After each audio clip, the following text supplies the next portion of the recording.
ఎగిరే రెక్కలు నాకిచ్చిన, నీదు గాయాల్లో దాగుందును.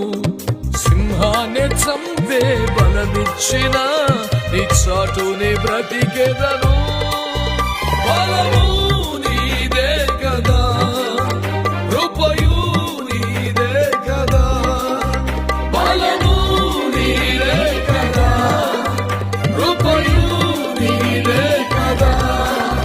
ఎల్ షద్దై బలమియ్యగా, మరి లోతుగా మీరు తరువెదను.